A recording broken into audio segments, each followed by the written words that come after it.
Hi, everyone, and welcome to another episode of Courageous Conversations about our schools. This is your host, Ken Federnick, and I'm really excited about this particular episode because my two guests are on opposite ends of the political spectrum. They seemingly have opposing perspectives on an issue that's at the center of today's culture wars in education, the role schools should play with regard to students' gender and sexual identity. My first guest is Willie Carver. Mr. Carver is openly gay and was recently named Teacher of the Year for the state of Kentucky. In May of 2022, Mr. Carver testified before a congressional committee on civil rights.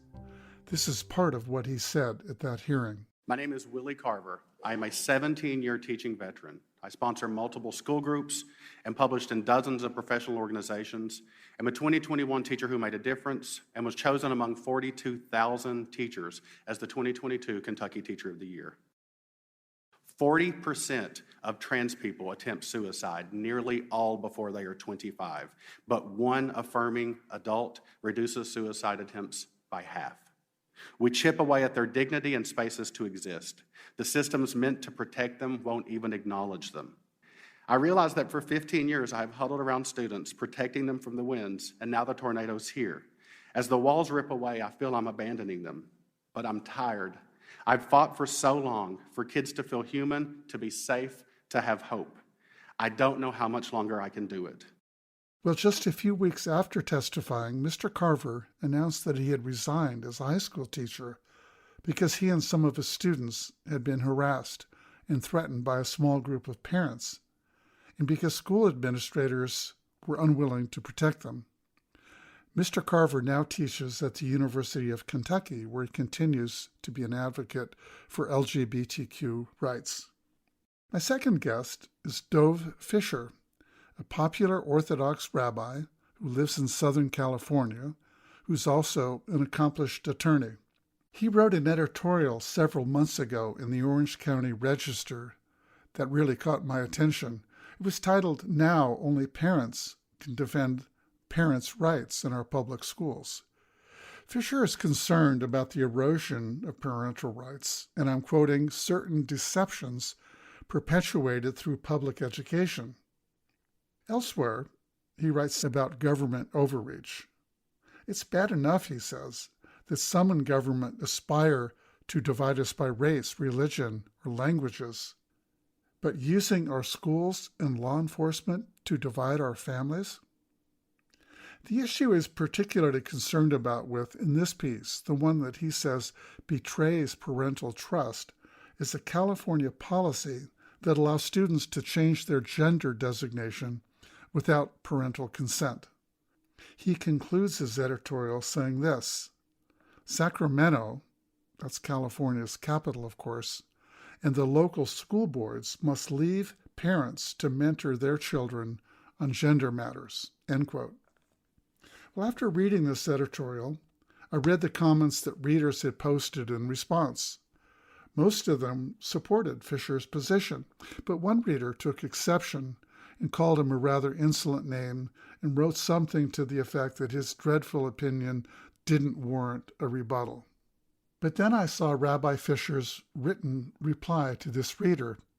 He ignored the insult and simply said he would have liked knowing why he disagreed. That made me think Rabbi Fischer might be willing to speak with people with different perspectives, like Mr. Carver, who did mentor students about their gender and sexual identity, and it was that mentoring that led to the parental harassment that ultimately caused Mr. Carver, Teacher of the Year in Kentucky, to quit his job.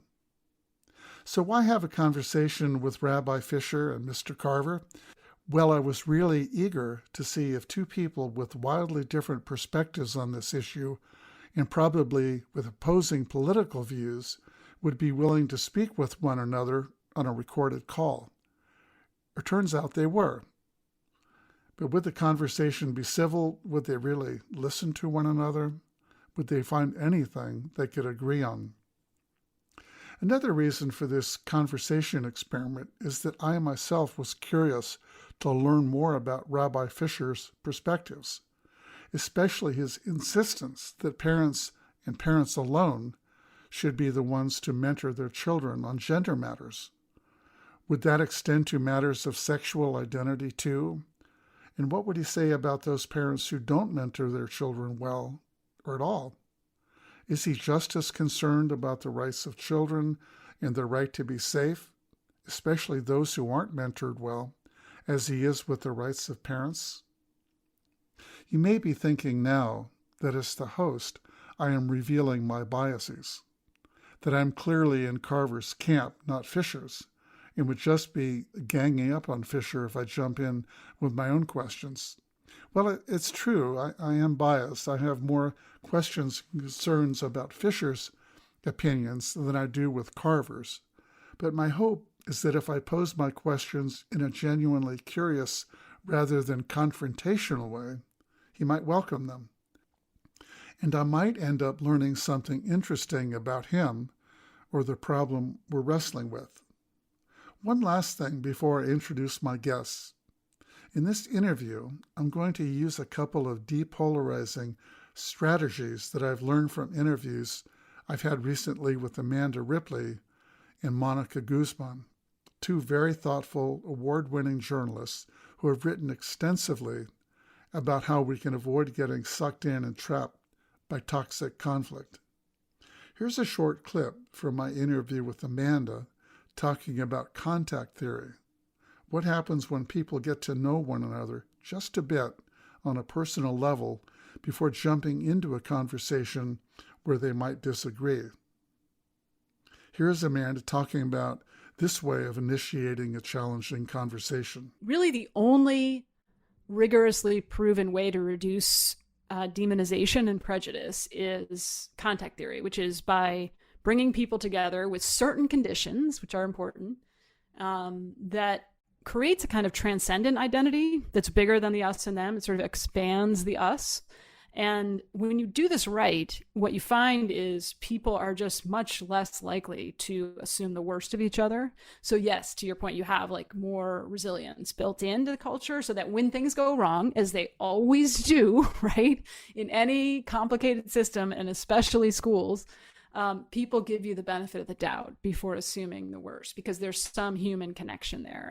Okay, so to tap into this idea of contact theory, to get my guests sharing just a tiny piece about themselves, I'm going to ask them right at the outset to describe what they enjoy doing when they're not working.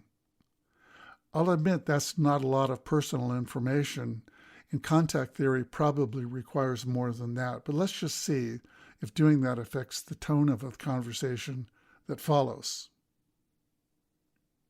Now, here is a clip from my conversation with Monica Guzman, the other journalist I spoke to, who was responding to a question I had about listening and how it can help depolarize a conversation.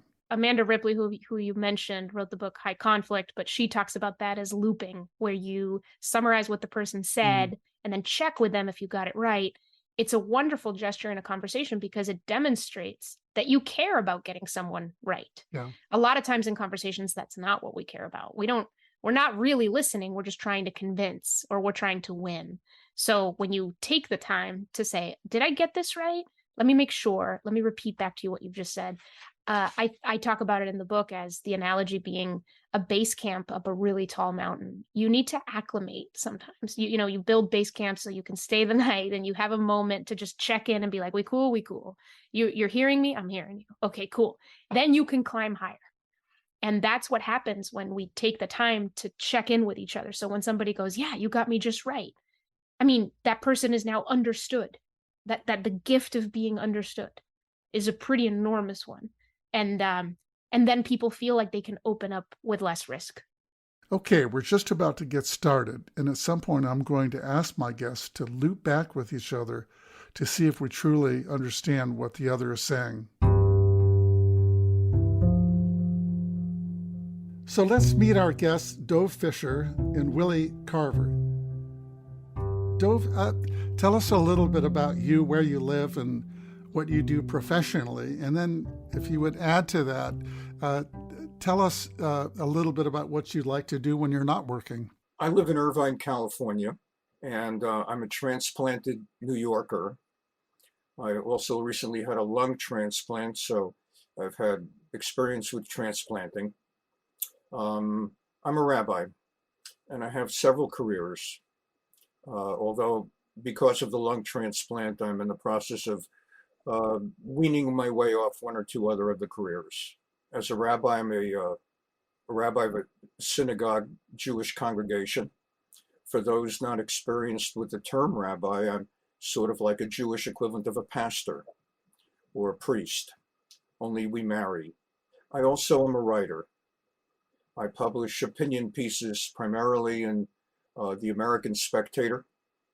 I'm politically conservative, and in something called Arutz Sheva, or Israel National News, and so I write.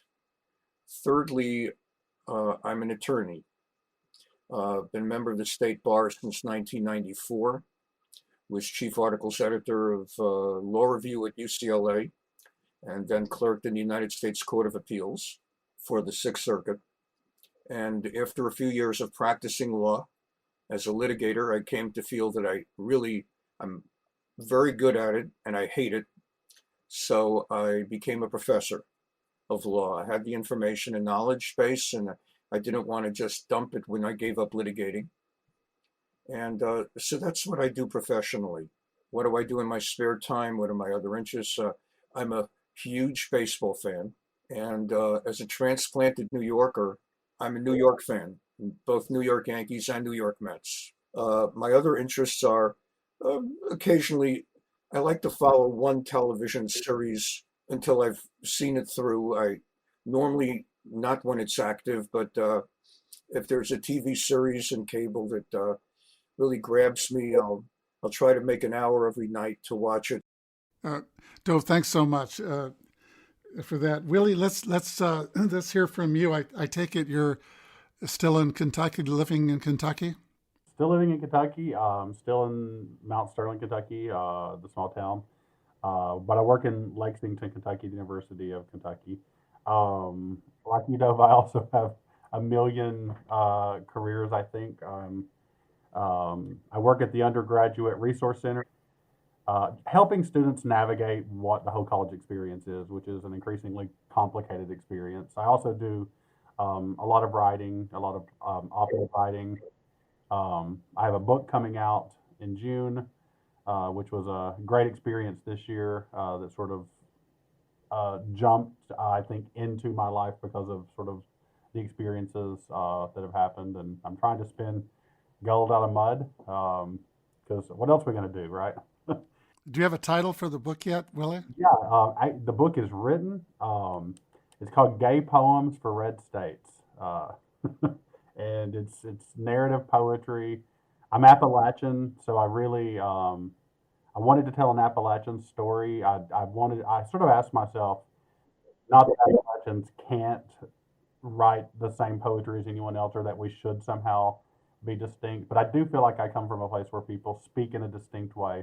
And I really wanted to ask, well, what if we had just invented poetry completely separate from everyone else? What would it look like? And I tried to run with that. I love words. That is what I do in my spare time. I do words.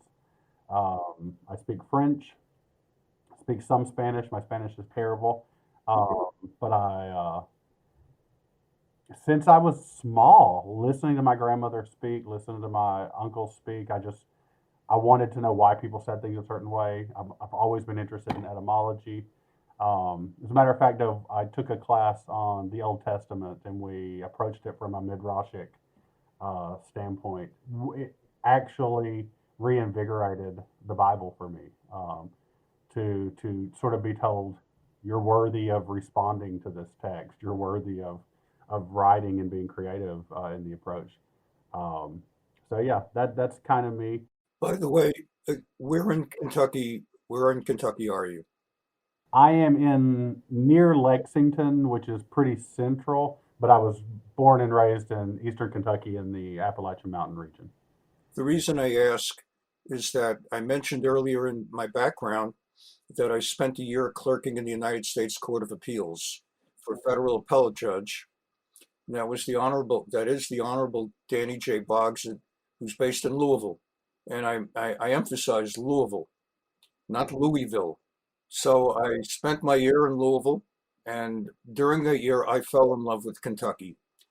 I'm terribly sorry, and we'll be talking about it as Ken leads us. I'm terribly sorry about what happened, what you encountered at the school. But what I actually found in my experience was that Kentucky, just a wonderful, wonderful place. I love every square inch of it, and I love the people of Kentucky. And, and they're really just a lot nicer and a lot easier to live with than some of the New Yorkers and Californians, Angelinos. So again, nice to meet you. And you shared you taking the Bible class, which kind of like was a personal high five to me. And I wanted to share that I've got a Kentucky connection. Lovely. Thank you. And tonight, when I first met my husband, he finally said, I'm starting to believe maybe you're some con artist because every time anyone asks where you're from, you give a different answer. But it all depends on how relatively aware they are. So had I known, I could have said, I grew up about 5 minutes from G. Wally's gravesite near Paintsville. But I always give different answers. So near Lexington is true if you're coming at it from California. Thanks for giving me and our listeners a sense about you and what you do and what you like to do when you're not working. So let's jump into this question. And I just want to remind both of you and our listeners that the point of this is to really try to understand one another and not really to try to convince one another of your particular point of view. And I also hope that we can search for common ground. There may be things I suspect we'll discover that you agree on, and it would be interesting to see if we can identify those things. So I'm going to ask each of you to take 4 or 5 minutes to talk about what you think the role of schools, public schools, should be with regard to students' gender and sexual identity. Dov, let's start with you. Take about 4 or 5 minutes, and then when you're done, I'm going to ask Willie if he can kind of summarize the key points of what you've said. I believe that schools, primarily whether public or private non-sectarian schools, should focus on teaching reading, writing, arithmetic, mathematics, history, honest, true history, not 16 and 19 history. I believe that schools should emphasize teaching the American experience, so aspects of sociology and aspects of American culture. Allow kids to understand where their country comes from, how we got to be what we are, and to give children the tools so that they can independently think on their own and come to their own syntheses from all the information they've gained during their schooling, so they can do something really special with their minds as they go out in life, along with history and the social sciences, the hard sciences, chemistry, biology, physics, nowadays technology, so that kids ought to come out of school, I believe, with that kind of solid, well-rounded, general classic education. On the subject of teaching sexual identity or other areas like that, I respectfully feel, and this partly also comes from my being an Orthodox Jew, that these matters are more private. But as an Orthodox Jew, we are taught from a young age that sexuality is private and that one should live a life of tzniut. Tzniut meaning modesty, and modesty meaning you don't talk about sex. Can I ask a quick clarifying question, Dov? I just, you laid out what you think students should be learning, and you listed those subjects, and then you said that they shouldn't be talking about sex, but what about the traditional sex education courses for students where they learn about the very things that you're talking about that occur away from school among consenting people? Ken, take a deep breath. Willie, take a deep breath, because you're about to meet a Neanderthal who believes that sex education does not belong in the schools. I went to school for 12 years. In my time, and it was a yeshiva parochial school, there was no sex education in that context, and yet I have 4 kids. Somehow I figured it out. For 2,000, 4,000, 5,000 years, people have been figuring it out. I come from a world where you don't talk about sex, you don't joke about sex. And so I just wanted to share that part of it so that you know where I'm coming from. It is not, God forbid, from a homophobic kind of particularly focused in that area. It's rather, I believe that schools should be a place for learning the classic subjects, and that matters of sexuality across the board tend to be things that I believe should be more private and such. And that's sort of my overview. Okay, so here's my first chance at looping to see if Willie can summarize what Dov just said, and if he can, to see how it affects the conversation that follows. Thanks for that, Dov. Willie, before you give a shot at summarizing a few key points here, is there a question you want to ask for clarification? I think I actually feel pretty good. I think you were very thorough in explaining. I think effectively you believe we should have a classic education that focuses on those subjects like reading, math, science, emphasizing the American experience, that gives students literal tools that they can use to synthesize all the information themselves and then go do with those tools what they want to do, with a focus on, again, the entire experience being one that just lets them decide what they're going to do later. And there's also the modesty part of that. I feel like that's a different. And you also believe that not just homosexuality, but sexuality and gender, or sexuality is a subject that shouldn't be spoken about lightly, and that there's a modesty issue and a culture issue that comes to play, and it's best to avoid those topics in a place of learning. Dov, did he get that right? That's great, and he said it so much more to the point. It's only because I have to meet 300 students in like a period of 2 weeks, so I'm used to trying to get the words out as quickly as possible while still being succinct, which is hard for me because I'm a Southerner and a storyteller. Well, Willie's looping of Dov's views on the subject seemed to work quite well, and it sounded like Dov appreciated Willie getting it right. All right, Willie, now let's have you share your views on the same question, which is what the role of public schools should be when it comes to gender and sexual identity. You know, what's funny is, I teach basic composition. There is a world in which I could take almost every word you said and say, I agree. But it comes down to definitions of what words mean. So, for example, I also very much believe that we should be focusing on teaching reading, writing, math, English, good, hard, solid sciences like chemistry, physics, the American experience, that we should be giving students tools for independent thinking.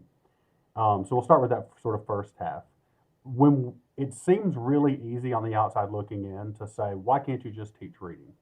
Well, I can say my experience would be to the, and I'm not saying you're saying this, but sometimes I have the naysayers who will say, just shut up and teach the basics. Well, if I'm teaching reading, right, whose story are we reading? Becomes an immediate question. So I have had in the past parents who quite literally say, we don't want you reading Black stories. We don't do that racial stuff. So they're asking because of their personal beliefs that I pull Black voices from the curriculum. And I've had parents who say, well, in this story, there's a gay character. We're not reading this story. So when we talk about the American experience, for me, the question becomes, who gets to be an American, right?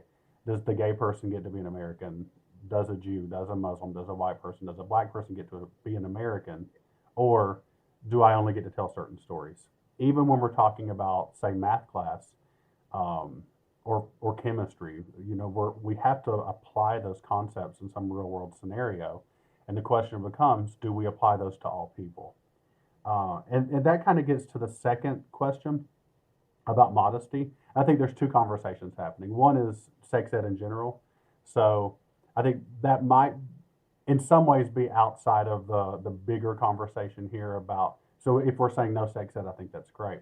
And that if a person thinks that, that's fine. I think nearly every state allows parents to opt their students out of sex ed if they so choose. And so there, I think that's good. If someone's religious beliefs prohibit them from saying the Pledge of Allegiance, or which has happened for some of my students, or for, in some cases, even learning certain topics, then they can choose not to have to take those classes. But if we're going to have sex ed, and you said something really nice, we've been figuring it out for 100 years, right? But I think there's multiple aspects to what sexuality is. And for LGBTQ people specifically, letting people let loose and figure it out can lead to issues, right? Can lead to the spread of disease. Even for non-LGBTQ students, there's making sure that people understand the basic functions of things, how pregnancy happens, how it doesn't. But again, I think that's sort of outside of this. I think one thing that I would focus on is when we say no sexuality at all. There is heterosexuality everywhere in our curriculum. When we read The Catcher in the Rye, there is a straight character who is having an interest in girls, right? When we read books in first grade, there's mommy and daddy. There's an inherent connection between men and women that exists in these stories. So the question, again, it's sort of similar to what I said before about whose experience do we emphasize. If we sexualize all LGBTQ people, we reduce the entirety of their identity, the entirety of their existence to something sexual. If I have a book about, I don't know, a kid who, I don't know, loses his lunch money and has to work to learn how work equals money or something like that, and that kid happens to have two dads, right? And a parent says, we don't want sexuality in our classroom. For me, what they're saying is, your existence is sexual. And then I kind of have an issue with that approach. So I always think of it in terms of whose experience gets to exist. But I would agree, so sexuality doesn't mean let's talk about how gay people engage in intercourse. That word can also mean Jimmy has two dads, or Katie has two moms, or this trans person exists. And I think that does that help sort of clarify the question or elevate the conversation in a way? Because I actually agree with everything you said. It's just when we say sexuality, what do we mean? That's kind of how I'm approaching this. Willie, let me ask you a question that comes up for me, and it's coming up for a lot of educators these days and parents, and that is if you had a high school student that came into your class and said, my name is Michael, but I prefer a different name, Sally, and I prefer that you call me that and other students call me that. Is that something that you would honor? And should educators honor that? My approach is, it's not my job to impose my beliefs on my students. The same, we give them the tools, they do with those tools what they want, right? So if a student comes in and he says, hey, it says Michael, but I go by Mikey, I go, great, Mikey, welcome to class. We're learning French verbs today. And if the student says, hey, it says Michael, but I go by Michelle, I say, great, Michelle, today we're learning French verbs, right? So it's not about me saying to all the students, hey, let's all know that anyone can change their gender at any time and you can be a new gender, and why don't you fill out this worksheet on what your gender is? Instead, it's about me being a human being and human beings coming into my room and me not imposing what I want them to be, me not telling them they should be something else, and me just letting them feel free to be who they are without government imposition. Because I take pretty sacredly the idea that as a teacher, I am an extension of the government in that moment. And so the things I say or don't say, the things I do and don't do, have a major impact on their civil liberties.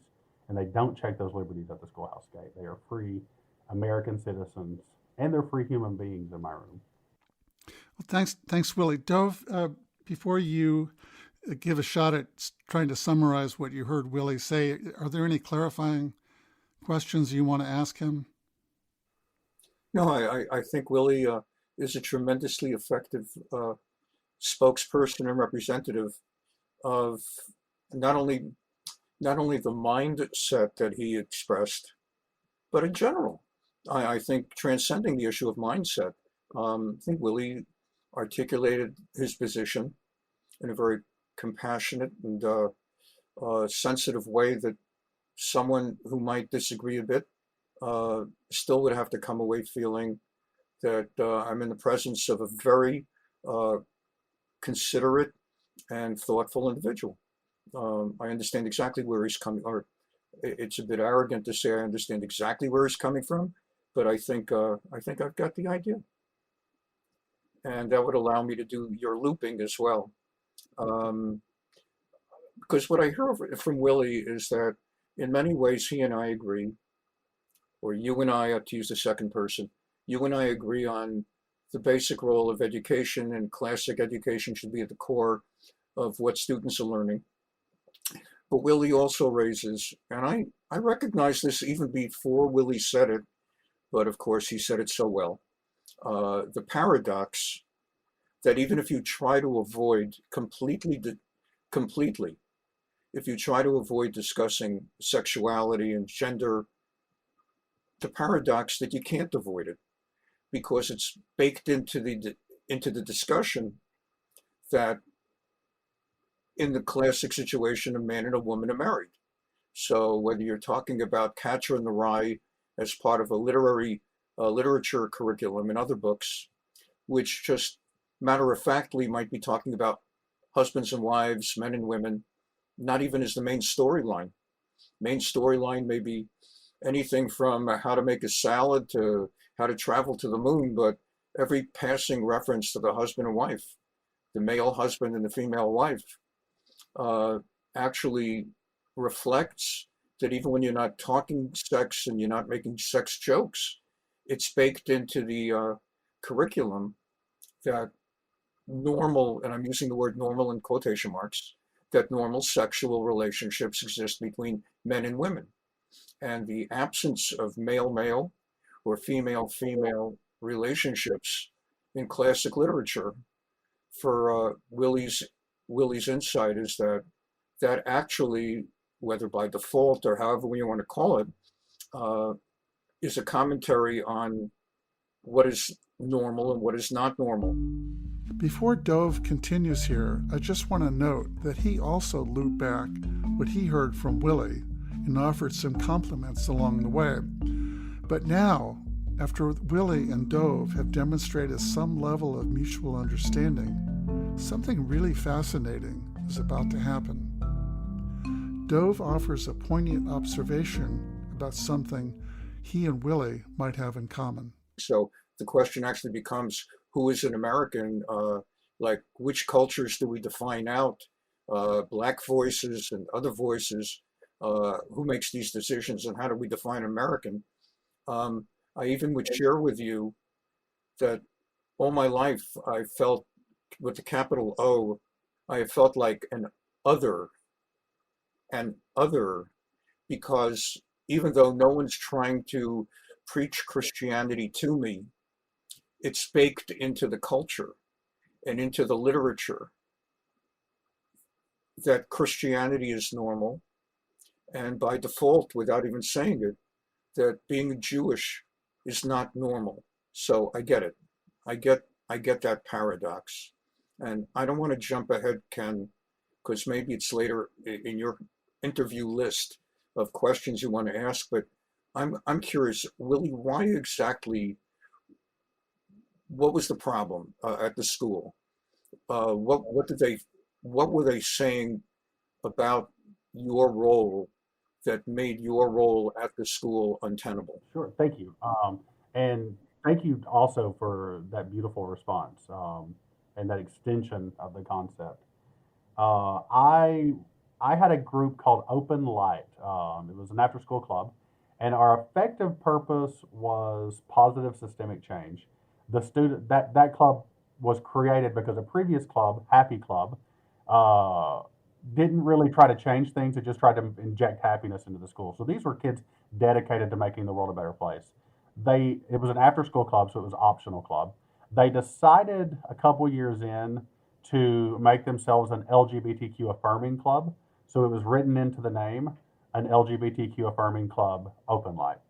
So those students, they clean parks for free. They raise money for mental health awareness. They also taught themselves history, including LGBTQ history, including women's history, including Black history and Brown history that wasn't taught at the school. But they were an openly LGBTQ affirming group. So there were LGBTQ aspects to the work that they did. One parent started saying that this was a grooming group, that it was inappropriate that I, as a gay man, should be speaking at all on what she called sexual matters with the kids. She said it was indicative of predatory behavior. Then she started saying that we were a feeder group for a sex cult, sort of off the wall things.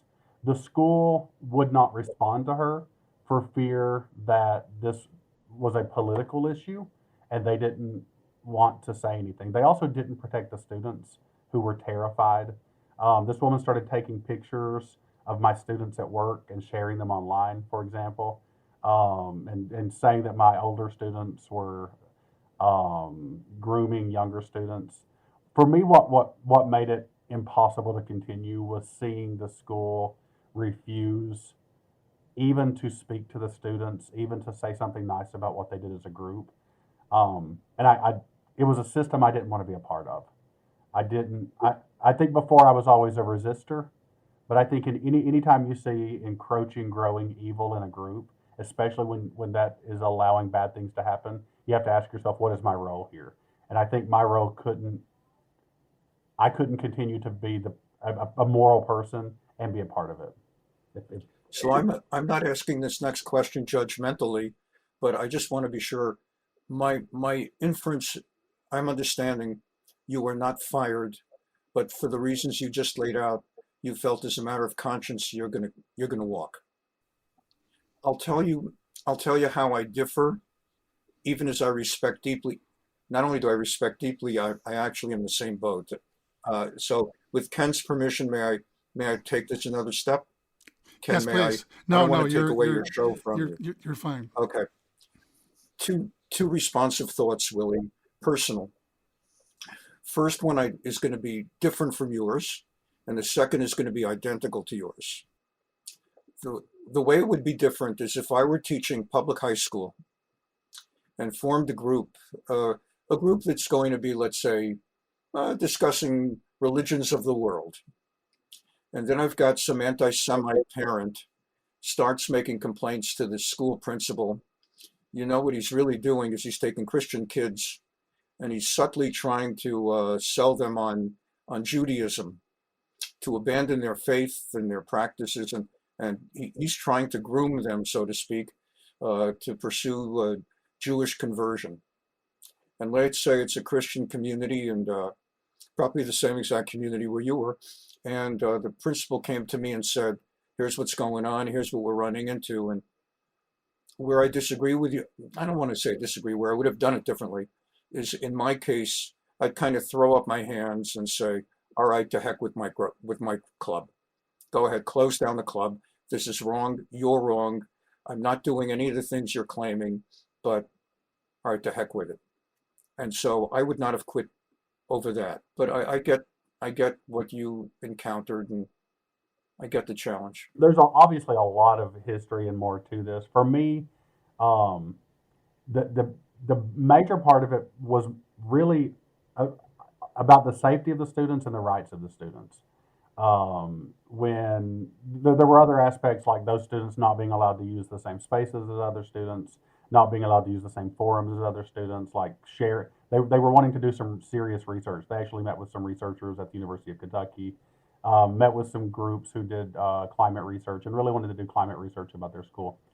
The school banned their, so I didn't want to be an extension of seeing someone else lose their civil rights, and knowing what might be coming, especially when I'm seeing what's happening in Florida. I think there was a part of me, and a part of a lot of LGBTQ teachers, who thinks, I had a friend actually just come to me the other day and say, there is no way I can do this. If they pass a law that says, for example, that I have to ignore a student's request and use the gender that's on their birth certificate, he said, I don't think I can do it. Or if I get some law that says I am not allowed to say the word gay in class, for example. So I think there's a lot of things. And this also happened about 2 weeks after another LGBTQ teacher received a good 30 death threats for telling his students that they were safe with him in rainbow letters. So it was a lot of things, but I see that there are similarities in these stories. And thank you for sharing yours.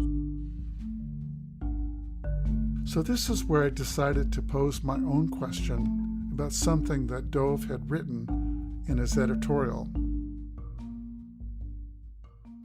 Let me jump in with a question about what you raised, Willie, in student safety. Dov, you and your editorial concluded with a statement to the effect that the mentoring of students with regard to gender identity should be left to parents. It's not the business of schools. Does that capture what you said or what you think? That's a fair summary of a lot of what I think, yeah.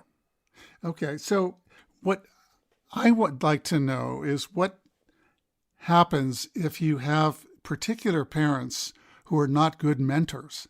In fact, they're really bad mentors and they don't provide a safe place for their children at home. And rather than mentoring, they punish them. I'll share a story. I was speaking with my daughter, who's an educator, about the interview I was going to do with both of you. And she told me recently that one of her high school students is homeless. And the reason that student is homeless is because she went home and had the courage to share with her parents that she was queer. That's how she identified. And her parents told her she could no longer live with them. So that wasn't, I don't think anyone would call that mentoring. And they rejected her and she was out on the street. And so my daughter and some of her colleagues have since then tried to create a very accepting, safe place for her. And she continues to get that support. And I've heard many stories, including some from Willie, about people who said, were it not for what Willie did, or another teacher who accepted me and provided a safe place, I'm not sure I would even still be alive. I didn't play this clip for Dov during the interview, but I'll play it now because it contains comments from a student I interviewed several months ago.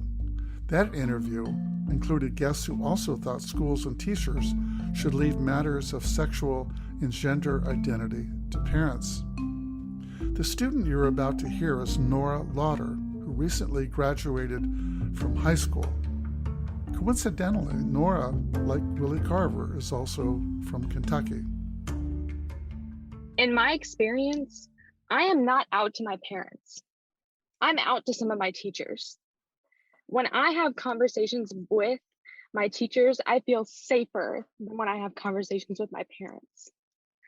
I think that a lot of these conversations talk about parents being the primary safe space for students when they are not. And this is coming from a student. This is not coming from a concerned parent or a concerned citizen. This is coming from a student. Parents are not always the safe space. They're not. They're simply not the safe space all the time. I know so many queer kids who can't go home and be themselves. Do you know how hard that is when you can't go home and be safe around your parents? I think that if we started listening to queer students more often, listening to their voices, we would actually hear about the relationships that they have with their parents. And maybe parents aren't always the stakeholders that know everything that they know about their own kids. On one level, if parents, in the general perspective that I shared in my article, the typical parents should be capable of handling the subject within the family construct, and do not want, and I don't want, my children, if they're in public school, having the public school teacher fill my role if I'm adequately capable with my wife to fulfill that role. But there are parents who cannot fulfill that role because they're intolerant, they're tyrannical, they're not smart.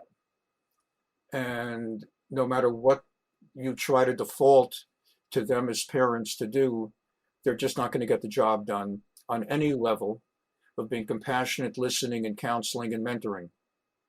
And so the idea that such a child from such a home would then go to his or her teacher in school, Willie Carver, and say, Mr. Carver, can I meet with you outside of class after class? There's something personal I'd like to talk to you about. A setup in which Willie has not, and I'm not buying into the idea that you groomed anybody, so don't get me the wrong way.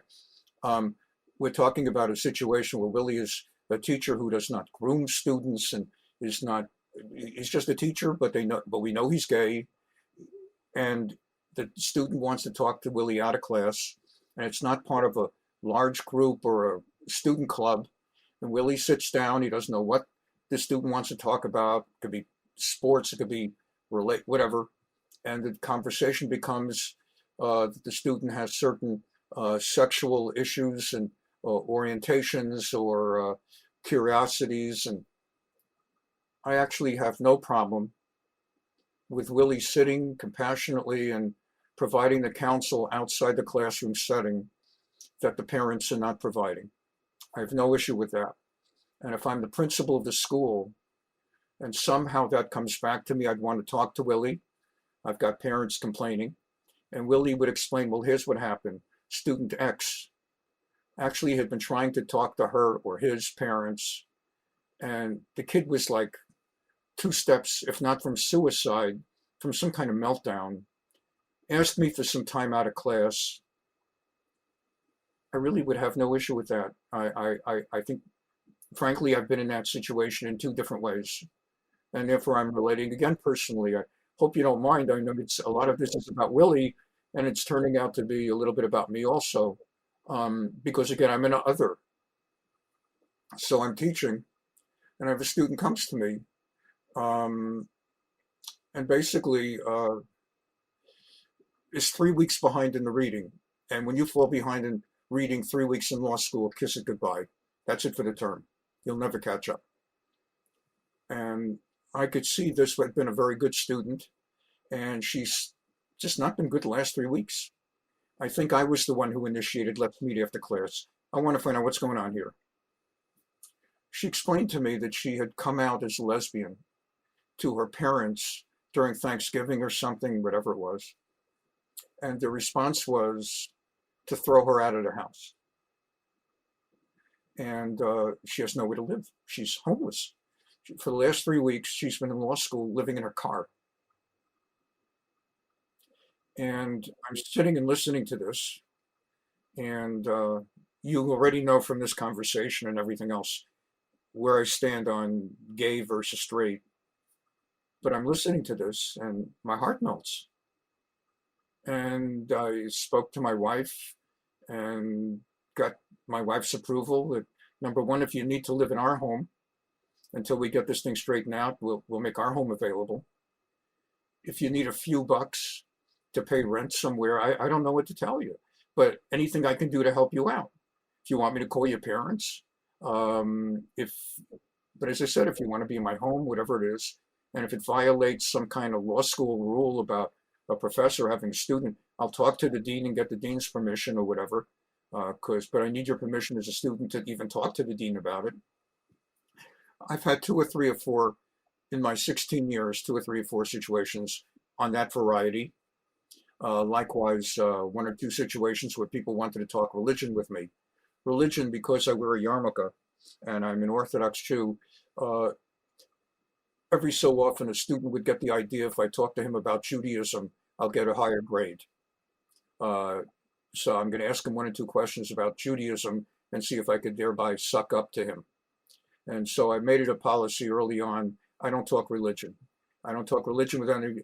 To me, the idea is, look, I'm wearing a yarmulke. That already tells you who I am, where I'm coming from. And if I live a good, honest, ethical life, and I'm a good guy, that's my way of promoting Judaism in this law school. Simply being an Orthodox Jew who behaves himself like a mensch, like a good person. And then people can go home and say, I've had 12 professors, and 8 of them are a-holes, and 3 of them are neutral, and Fischer is a nice guy. He's the one decent guy I had in law school. So that's my way of promoting Judaism. And I'm sure many students came away from Willie Carver over the years with a sense of, this guy represents the best of what the school had to offer. And I honor him, and it probably even changes some people's attitudes from homophobic to a respect for people who might be different from the accepted norm, because they meet a really quality person who's different from what stereotypes they might have had. So again, that's like where I land on that. But yeah, for safety, if the parents aren't doing the job, then I'm totally supportive of the idea that if a student privately approaches a teacher to talk after class, and the teacher perceives there's a safety, a health issue, for the teacher to be involved in intervening. Well, that was a bit of a revelation. Going into this interview, I had made an assumption based on what I had read in Rabbi Fischer's editorial that he was insensitive or naive or simply playing up to like-minded conservative readers by promoting the now popular idea among many in that group that government is, and I'm now quoting from Fischer's editorial, separating parents from their own children in order to indoctrinate children with radical gender ideas. But what he just said in the interview makes me think that Rabbi Fischer is neither insensitive or naive. Not only would he support a teacher like Willie mentoring a student about a sexual or a gender identity issue, but he himself did the same with several of his own students, and even offered to take one into his home because her sexual identity caused her to become homeless. Rabbi Fischer sounds like a compassionate person to me, someone who is concerned not just about parents' rights, but also those of students. But I still do hang on to my suspicion that he might have been playing to his conservative readers by not acknowledging that some parents don't parent well, that some parents are, in his words, intolerant, tyrannical, and not smart. By omitting that, by promoting a false binary and speaking in very broad strokes, his editorial, like so much of the discourse in today's social media, needlessly broadens the divides among us. As a compassionate person, I wonder, why would he want to do that? Okay, let's go back to the interview with Rabbi Fischer and Mr. Carver. I'm going to ask a question about something else that Mr. Carver had been involved with at his high school, something that directly led to his decision to quit. Dov, what about Willie's club, LGBTQ club, that he spoke about that provided support for students who wanted to study and talk about matters related to that, what the club was about? For me, if the principal or the head of school is telling me, we're getting complaints about your Jewish culture club, we need you to close it down, I would close it down. I would feel bad, and I would feel that you're taking away something very valuable. But I recognize the politics of the moment, and I'm just gonna, I'll just look. I won't quit the job. I'll just let the club go down. That's the difference. That's the difference for me. Willie, share your thoughts on all this. I think for me, and I can understand how someone would have a different perspective. It's about the world I want to give students, and I know from experience, so the last 5 years I taught, every single year I had a student somehow leave me a note that they were going to commit suicide. They were all queer students. Mostly, there are apps that teachers use where they can send homework information and kids can respond. Mostly, it would come through those means. So I know the danger. And I know the statistics too. 64% of LGBTQ students seriously considered killing themselves in the last 12 months. I also know when we talk about specifically unsupportive parents, luckily most parents are supportive, but a good 40% of LGBTQ students live in homes where they say they're not supported. Hi, my name is Jackson Campbell. I live in New York City.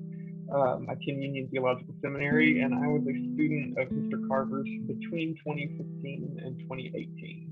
Well, when I came in 2015 into the high school, I had been discerning a lot about my identity and my sexuality and just how to express myself, which a lot of people do coming out of middle school. But Mr. Carver's classroom was kind of a, I don't like to use the word safe space. I think it was more of like a brave space to be bold and to be who you are. When I came to high school, I lived in a more conservative home, and sexuality conversations about that was just not acceptable at the time, and that went the same for school and for church. If I said anything to anybody about who I was, it was going to become an issue. And so one place I could do that was his room. It was not, it wasn't a concern to him, and it wasn't going to be something that he was going to go tell other people. His room was just a place where you could come and be yourself.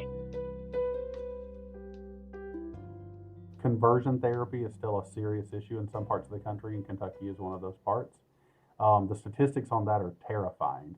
Some researchers looked at adults under the age of 25.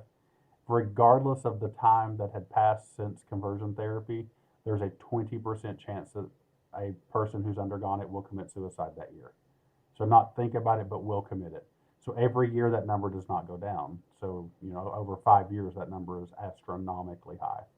These are the things I'm thinking about when someone says, you have to look at these students and say, you don't get the same rights as other students.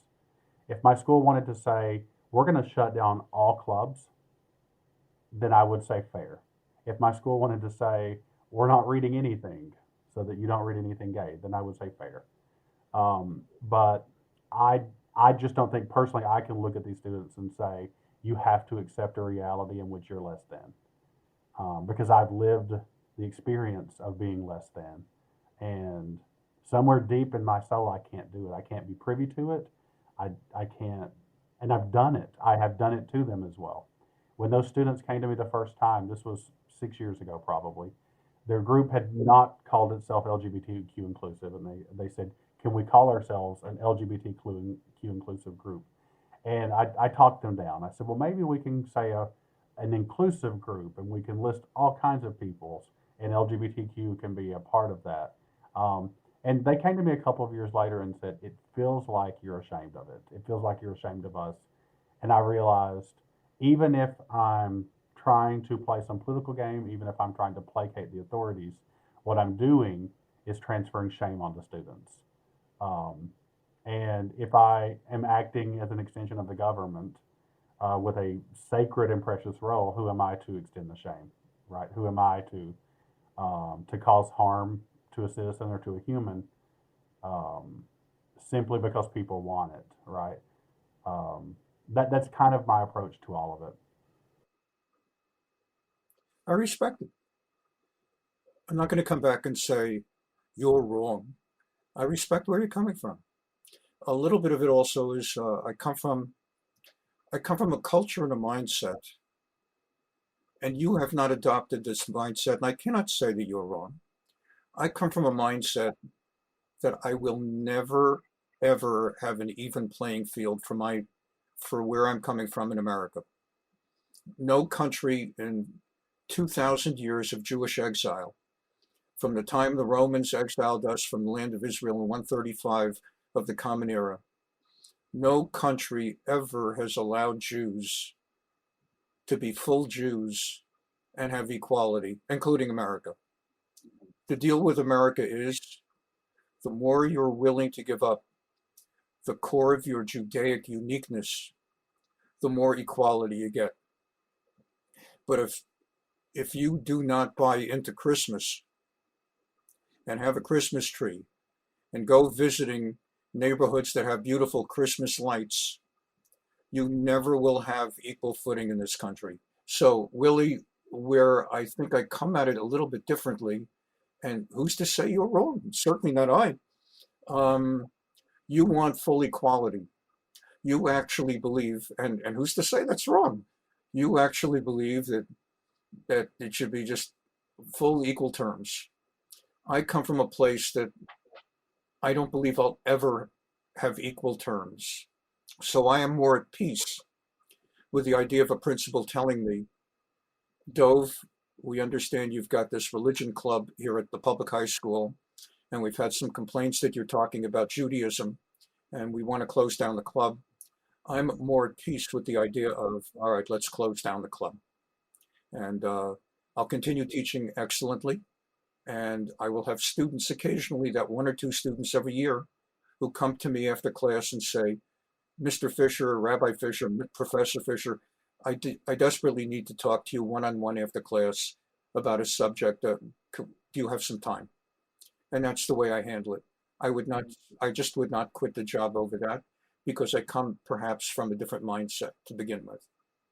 I had a similar conversation with a friend who is one of the most intelligent, fiercely fighting teachers I've ever known, who's also Native American, who lives on the West Coast. And we were in an education moment. It's later here, but someone was there was a group of people sort of forgiving someone for being willing to silence a young student who had gay parents, so that student wouldn't talk for the sake of the other students in the room whose parents might be against gay marriage, for example. And I was furious at the whole concept. And these were also all friends of mine, but the whole idea that we're going to sacrifice one child for the sake of everyone else really, really got under my skin. And this teacher who I was talking to said, something to the effect of, my people still exist. My people are still here. And the reason that we are still here is that we've learned that we will never get to some dramatic place where we're fully free. We understand this. We understand that we are resisting primarily. And that resistance might grow some space for some other people to continue the work. And I remember in that moment having this thought, I don't want anyone to have to do this damn work again. Like, I want to explode with the life I've been given and then burn a path so that no one else has to walk it. And I do think these are cultural issues, right? I think I come from Appalachians who fought the government trying to force them to work in coal mines. So, like, there's a long history of letting yourself live in abject poverty before you will acclimate to someone else's goals. Whether we're talking accent, obviously, my capacity to get a job as a teacher, to make it through university, whether it was conscious or not, involved my accent changing, right? So I understand the rules of the game and how terrible the game are. And I don't even begrudge someone who engages in those things, right? I don't begrudge any Appalachian who shifts their accent so that they can have a fair shot at money who can feed their kids, right? I can't begrudge someone of that. So I understand that there is the same with me leaving. I don't think there was a right or wrong answer to me quitting, because the moment a gay teacher became the teacher of the year, I was no longer me. I was a symbol. And probably 100 queer teachers have reached out to me, mostly from Kentucky. And I knew I can be this sort of shining symbol that gives them hope while also undergoing horrific homophobia, or I can gravitate towards the truth. And the truth would be letting people know what was happening and telling the story of that school. That dashes hopes, but also clarifies what's real. So I offer that just to say I know what it's like for there not to be a right answer. I know what it's like for us to just do the best we can with the circumstances we've been given. Well, on that note, let me just ask both of you as we're winding down here to just say a few words about today's conversation and what you take away from it, what you learned, and whether you think this approach of having people that had seemingly different perspectives on this issue have come together and listened to one another and been compassionate and understanding and reflective about what's been said. But I would love to hear from both of you just a little bit about today's conversation. Dov, you want to share your thoughts? I don't want to say this the wrong way, but on a certain level, I haven't really changed in my views on the subject of the last hour and a half, both in terms of what I published, but I did not write a second article because nobody asked me to, or there was no burning desire on my part to write it. But I could have written another article about the gay people I've met and known, and the relationships that I've enjoyed, and the respect and mutual respect I've had with such individuals. So that didn't change. It's not like there was some kind of an Aufklärung, a sudden enlightenment now, where for the first time I've met someone who's gay, and all my stereotypes have been washed aside. So I would say today's conversation, it didn't so much change me as help me make a new friend. I enjoy very much getting to meet Willie. I continue to feel that there are things that should not be taught in the classroom or discussed in the classroom. I continue to endorse the idea that if a student comes to Willie and says, I need to talk to you out of class about a subject that's very burning inside me, I'm all in favor of Willie meeting it, And so I don't want to reiterate things I've said earlier, but I've enjoyed the conversation very much. And it's helped me clarify for myself certain of my own thoughts. Willie, your thoughts about today? One, I will reiterate, it's been absolutely a pleasure making a friend and getting to talk to you, Dov. I very much hope for a speedy recovery with your lungs, and have enjoyed just getting to know you as a human being. I'm walking away from this thinking a lot about definition, and how effectively what I hear you saying is I want a world where we focus on reading, writing, arithmetic, hard science, and every American has a voice. And if a parent doesn't want their kid to learn sex ed, then they shouldn't have to. I agree with everything you're saying. You're saying that if a student is in trouble and they need to go to a teacher for help, then that should be allowed. I'm saying I agree. I think oftentimes, and this is sort of the nature of prejudice in general, but we come to conversations carrying an image of what we think we mean and what we think someone else means. And my guess would be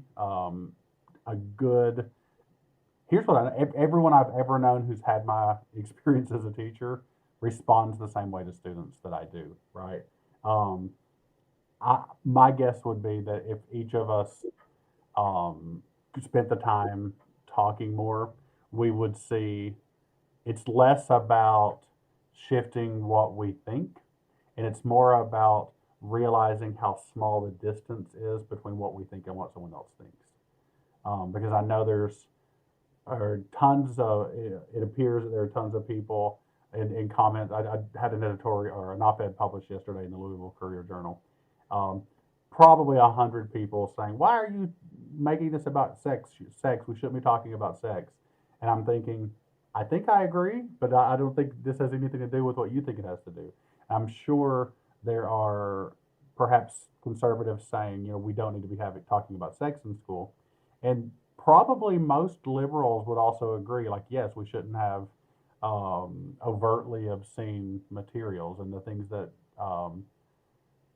I think most of us would disagree on. So anyway, I'm using a lot of words to say I don't think that the issue in America, probably for a lot of issues, is about changing each other's minds. It's about realizing each other's minds, maybe. With that, Dov, I want to thank you for being part of this conversation. Thank you very much. And Willie, the same. Thanks once again for being part of this podcast and for sharing your thoughts and listening to what Dov had to say and just being, I guess my heart goes out to you, especially because you're such a great teacher.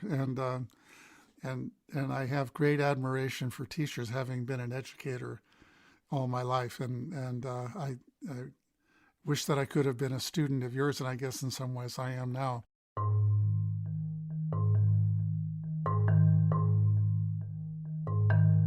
Well, now that I've had a chance to reflect on this conversation, there's still a bunch of unanswered questions in my mind and some pretty important conflicts that still need to be addressed when it comes to the school's role vis-a-vis students' gender and sexual identity.